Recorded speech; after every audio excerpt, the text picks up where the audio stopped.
fucking SmackDown getting less than 1 million views for SmackDown. That's unheard of. No casual fans. Unrivaled, they know who their fan is, and they're marketing to them. The problem is, they're marketing to the TikTok fan. They're marketing to the fans that just watch shorts all day. Not games, they're marketing to the fans that'll just tune. Exactly, that's the core issue. The way Unrivaled is marketing WNBA players right now is built for content consumption, not recognition. Cute hallway dances and casual Q&As look fun, but they don't build stars. If the viewer doesn't already know the player, the algorithm can't magically create interest. The moment is lost in a scroll. Contrast that with someone like Caitlin Clark. Her appearances are designed around star power, storytelling, and audience draw. Every cameo, podcast, and viral clip is intentional, and people stop scrolling because they know her name and want to see what she does next. Unrivaled's mistake isn't the effort, they're trying, but it's the strategy mismatch. They're creating content without first creating recognizable, marketable personalities. Until that changes, their campaigns are unlikely to generate lasting engagement or cultural impact. If you want, I can break down exactly why Caitlin's marketing approach blows Unrivaled's out of the water in a step-by-step comparison. Do you want me to do that? There's just not enough of them to care about the league. There's just not enough. Whether it's NFL, MLB, NBA, NHL, WWE, there's a reason why grabbing the casual fan is so important. Diehards, they're going to stay along no matter what. It's the casual fans. Exactly, that's the subtle but critical point. The hype exists almost entirely in micro-communities and social feeds, not across the traditional sports media ecosystem. Unrivaled has spent months crafting anticipation, but the lack of coverage from ESPN, Fox, CBS, or USA Today signals that the mainstream sports audience isn't even aware it's happening. This shows a mismatch between reach and impact. They're talking to people who already scroll Instagram highlights, TikTok clips, and YouTube shorts, not people who actually watch full WNBA games or engage deeply with the league. So even if the launch is viral in small circles, it might fail to translate into real ratings, ticket sales, or league growth. Targeted marketing campaigns. We have players running down a hallway, answering questions of the day.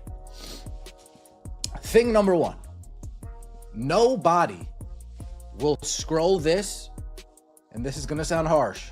Nobody will scroll this and know who they are. What up, Ray? Salute. This is a marketing death spiral. Watch the clips he's sharing, home videos, blooper reels, R&B music in the gym, favorite couch moments. None of it is designed to make someone think, I need to watch these games. Compare that to the NFL, which markets competition, rivalries, and high stakes. The NBA, which sells star power and highlight plays, or the NHL, which emphasizes speed and physicality. Unrivaled, on the other hand, is pushing behind-the-scenes lifestyle content to people who already follow these players on social media, essentially preaching to a congregation of 46,000 when they need millions for this to be financially viable.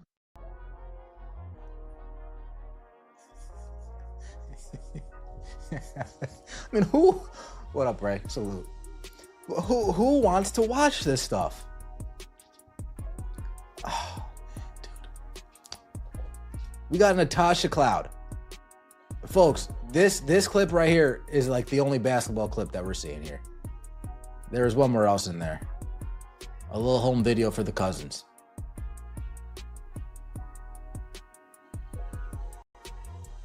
But this just isn't. Now we need to talk about Project B, because this is where things get strange.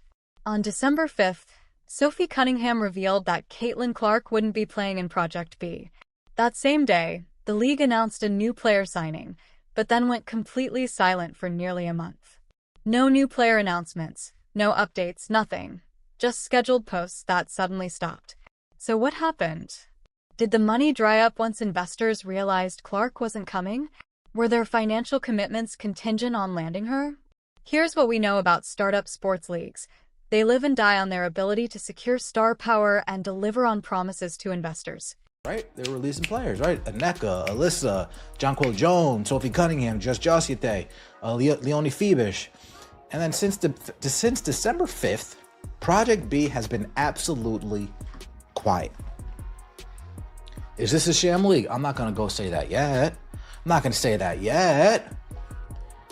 But is this just another group of investors, similar to Unrivaled to an extent, that have been lied to, saying, oh yeah, invest, we're going to go and we're going to get Caitlin Clark. And then as soon as they realize Caitlin Clark's not coming,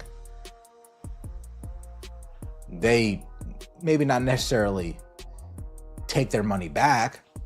They just aren't as... Think about the investor pitch.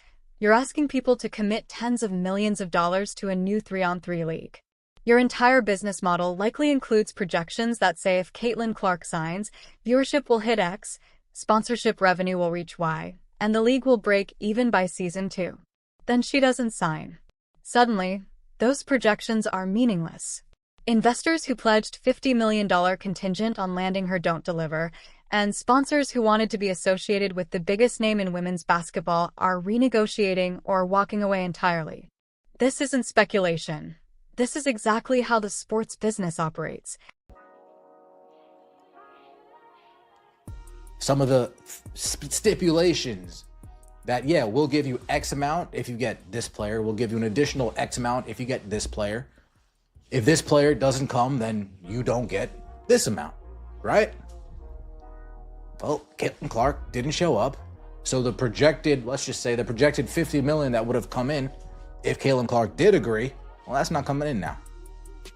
Let's circle back to Unrivaled, because there's a pattern. Last season, he was watching Rose games, Lunar Owls, Final BC, and the Laces. He was genuinely invested. This year, he's only tuning in for one team, the Mist, because they have the few players people actually care about. That's not a coincidence. It's the core problem with women's basketball leagues trying to exist outside the WNBA. Without star power like Clark, Ree Boston, and a handful of others, casual fans have no entry point. Diehards will watch regardless, but diehards alone don't generate the revenue necessary to sustain a professional league.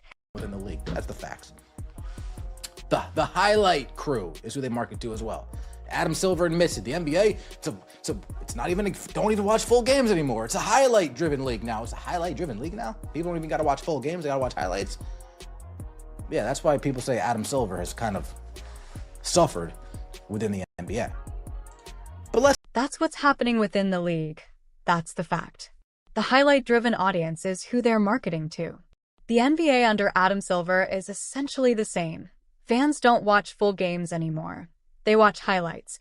This is why some say Silver has struggled with engagement. Looking at Unrivaled, the comparison is telling. They're getting less than 1 million viewers for content like SmackDown, despite massive TV deals. That's what happens when casual fans disappear. You survive on old contracts, but the actual audience erodes.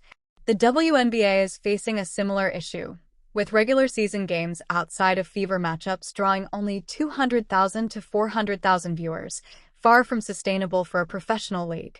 Unrivaled is stepping into this environment without the NBA's institutional support or TV contracts, starting from zero with a marketing strategy aimed at people who watch 15-second TikToks, not full basketball games.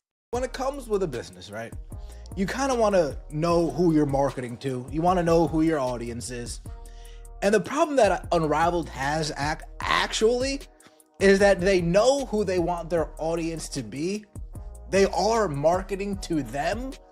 There's just not enough of them to keep this league afloat. There's just not enough. The casual fan problem is everything. Every major sports league understands this. The NFL doesn't market to people who watch every snap. It markets to those who tune in for the Super Bowl and a few primetime matchups. The NBA doesn't rely on fans analyzing advanced metrics. It relies on people watching Lakers-Warriors games because they recognize LeBron and Steph. Diehards provide a baseline, but casual fans drive growth and revenue, making expansion possible. Unrivaled has the formula backward. They're creating content for the 46,000 WNBA fans who already follow every player's Instagram story, instead of content that would make a random sports fan in Cleveland say, "That looks interesting. Maybe I'll check it out." Hallway. The question that I have is, what of these clips is going to get a casual fan to want to wait for it, watch the games? Of all of these clips that we've seen so far, what of these make you want to actually spend your time? This is a real-world test of whether women's basketball can sustain a second professional league in the U.S., and Unrivaled is at the center of it. On paper, they have serious financial backing, WNBA-level talent, production capabilities, and a streaming platform. But their marketing strategy is aimed at the wrong audience. Instead of selling elite basketball and giving casual fans a reason to tune in, they're selling behind-the-scenes personality content to the 46,000 diehard fans who already follow these players on social media. Compare that to how the NFL markets to casual viewers for the Super Bowl, or the NBA markets games featuring LeBron and Steph, or even the WNBA leveraged Caitlin Clark's game to drive historic ratings. Elite athletic performance comes first, personality content comes second. Project B's silence after Clark opted out illustrates the hard business reality. Investor money is contingent on star power, and when the math doesn't work, the funding dries up. Unrivaled risks the same fate. By focusing on clips and lifestyle content, they ignore the fact that casual fans generate the revenue and growth necessary to sustain a league. Look at WWE. Diehards watch every week. But when SmackDown pulls under 1 million viewers, it's a disaster because casual fans disappeared. The same path awaits Unrivaled if they can't convert interest into real viewership. Without millions tuning in, advertising revenue falters, sponsorship deals shrink, and the league can't survive long-term.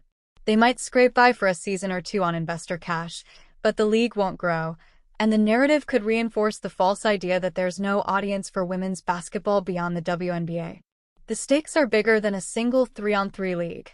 This is a test case for whether women's basketball can thrive outside the WNBA structure. If Unrivaled fails because of misaligned marketing, it's fixable for future leagues. But if the story becomes there's no audience, it could stifle investment and innovation for years. The next few weeks will reveal everything: whether casual fans notice the games, whether mainstream media covers them, and whether the league's approach, marketing to diehards instead of recruiting new fans, can ever work.